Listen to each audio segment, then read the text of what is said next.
the pink area on your map. Yes. That's the southern end. That area, I know I've drilled you guys on this ever since we got in this project, that area has no service at all. Is that going to be covered? And either, I'm assuming it was always in the VATI.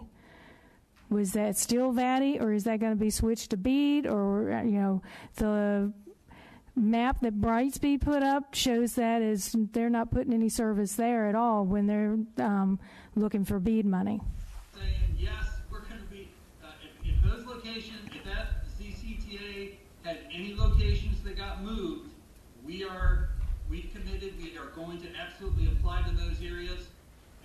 Attached, you will find a draft ordinance to amend Chapter 180 of the Warren County Code to amend subsection 180-8C to add a definition for adult business. My concern is that the code infringes on the First Amendment rights, allowing government to interfere in free commerce, individual rights, and attempt to establish social control over businesses. The decision recently made by the board concerning the library has been great controversy to many of the Warren County citizens, many of whom insist that the decisions were made on religious beliefs and moral values of the committee. My only concern is I think that it imposes the First Amendment rights of an individual. That's my stance on the whole thing. Thank you. My other issue is, I guess, with the broadband. I'm not real familiar with that, but I did hear something at one point that the county, from the American Rescue Plan, had give them like $6.9 million, if that's correct. I'm not sure.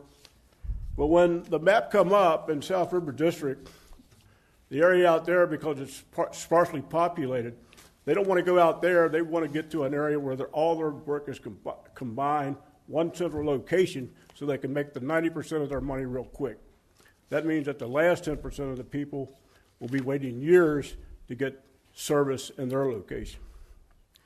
Hello, I'm Louis Moten from the North River District. I'd just like to make a comment first about the confusion over the comment period and how it relates to the public hearings as well, because I would have liked to have spoken about the adult definition of businesses and what has happened in the past with Donnelly Public Library, and if that could happen here. My main topic I want to comment about is the broadband issue. I did publish, or I sent a letter to the editor at the Royal Examiner, and he published a lot of details. But the main thing, and I'm very concerned when I saw the South was not actually being served. Like it's not just a little bit; it's a big glaring hole. And I agree with the last commenter about that should be priority.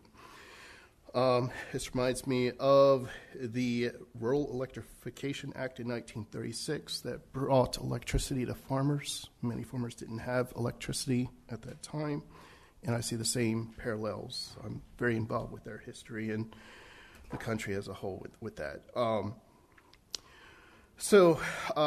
mainly posted about the satellite prices. Normally is what what the proposal was suggesting at, I think it was like $60 for 50 megabits per second. That is not even qualified as broadband according to the FCC as of March of this past year. So they're not even offering broadband at that lowest tier. And what they are offering is satellite prices. So the big thing is Rappahannock is discussing an exit plan, the Board of Supervisors, and they're reaching out to Culpeper about their issues with the adjunct failure, as one of the supervisors said. Culpeper has an addendum for discount rates for residents. You might want to check into that, as Rappahannock is reaching out to them as well. There's also timeline agreements in that addendum. Falquier, I'm not sure how to pronounce it, but they're behind schedule, and they are actually getting $60 for 1 gigabit per second per month.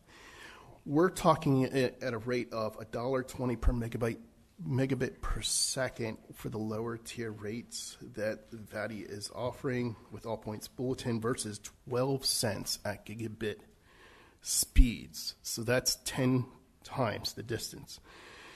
I don't know if Northern Shenandoah Valley Regional Commission is involved with the fiscal stuff, but I'd look into that. I think we should ask the residents in South Warren what they think about these scores. I noticed both of the gentlemen were over Zoom today, and they tout that this will make Zoom possible, not for those residents. Thank you.